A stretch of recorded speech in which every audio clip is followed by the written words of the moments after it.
I am Haggai, servant of the Most High, messenger of the God of Israel. My voice resounded in times of despair and rebuilding, in the days of Zerubbabel son of Shealtiel and Joshua son of Jehozadak. The Lord sent me to proclaim his will, to call his people to repentance and to action. The people of Judah had been taken captive to Babylon by Nebuchadnezzar, and for 70 years we suffered exile, far from our land, far from the temple where the Lord dwelt among us. But God, in his mercy, raised up Cyrus, king of Persia, who allowed the Israelites to return to Jerusalem to rebuild the temple. With great hope and joy, we returned to our land, and under the leadership of Zerubbabel and Joshua, we began to rebuild the house of God. However, the enemies of Israel rose up against us, discouraging us and halting the work. For years, the temple lay in ruins while the people focused on their own affairs, rebuilding their homes and seeking their personal well-being. But God had not forgotten his house, nor his covenant with us. In the second year of the reign of Darius, the Lord spoke to me and sent me with an urgent message for people. The voice of the Lord came to me in the 6th month, on the first day of the month, saying, "This people says, the time has not come, the time that the Lord's house should be built." But the Lord revealed to me his sorrow and anger over the people's indifference. While they built their panel houses, they left the house of God in ruins. Therefore, the Most High commanded me to proclaim, "Is it time for you yourselves to dwell in your panel houses, and this temple to lie in ruins?" The Lord asked me, "You have sown much and bring in little. You eat, but do not have enough. You drink, but you are not filled with drink. You clothe yourselves, but no one is warm. You earned wages up into a bag of holes." Why? Because his house was in ruins, and they were chasing after their own interests. The Lord had withheld the dew of heaven and sent drought upon the land. Then he commanded them, "Go up to the mountain, bring wood and build the temple, that I may take pleasure in it and be glorified." When I proclaimed these words, something marvelous happened. Zerubbabel, governor of Judah, and Joshua the high priest, together with all the people, listened to the voice of their God and feared. The Lord then spoke to me again and said, "I am with you," with these words. The spirit of Zerubbabel, of Joshua, and of all the people was stirred up, and they began to work on the house of the Lord of hosts on the 24th day of the 6th month. But it was not easy.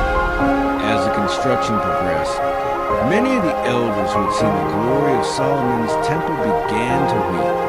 They remembered the splendor of the first temple and compared it to what now was. Their sorrow and discouragement threatened to stop the work. Then the Lord spoke to me again and commanded me to proclaim his promise to the people. "Be strong, Zerubbabel," says the Lord. "Be strong, Joshua son of Jehozadak, the high priest. And be strong, all you people of the land," says the Lord, "and work, for I am with you." The Lord reminded his people of the covenant he had made with them when they came out of Egypt. His spirit was with them, and they should not fear. Then I proclaimed the word of the Most High. "Once more in a little while, I will shake the heavens and the earth, the sea and the dry land. And I will shake all nations, and the desire of all nations shall come, and I will fill this house with glory, says the Lord of hosts." The Lord assured them that the glory of the second temple would be greater than the first, and in that place he would grant peace. This prophecy pointed not only to the restoration of the temple, but to the coming of the Messiah, who would bring salvation and reconciliation. On the 24th day of the 9th month, the Lord spoke to me again and commanded me to ask the priests concerning the law. If someone carries holy meat and food as garment, and with the edge he touches bread or stew, wine or oil or any food, will it become holy? The answer, no. Then I asked, if someone unclean because a dead body touches any of these, will it be unclean? And they answered, it shall be unclean. Then the Lord said, so is this people, and so is this nation before me, says the Lord. And so is every work of their hands. And what they offer there is unclean. But in his mercy, the Lord reminded them that from the day they began to build his house, he would bless them. On that same day, the Lord spoke to me once more, this time for Zerubbabel. I will shake the heavens and the earth. I will overthrow the throne of kingdoms. I will destroy the strength of the Gentile kingdoms. I will overthrow the chariots and those who ride in them. The horses and their riders shall come down, every one by the sword of his brother. And then the Lord made a promise to Zerubbabel. In that day, says the Lord of hosts, I will take you, Zerubbabel my servant, the son of Shealtiel, says the Lord, and I will make like a signet ring, for I have chosen you, says the Lord of hosts.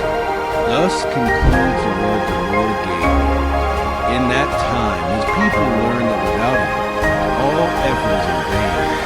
But when we obey his voice, he restores, he blesses, and he brings his glory. Hear the voice of the Lord. Do not concern yourselves only with your own affairs, while the work of God lies abandoned. Seek first his kingdom, and all things will be added to you. Amen.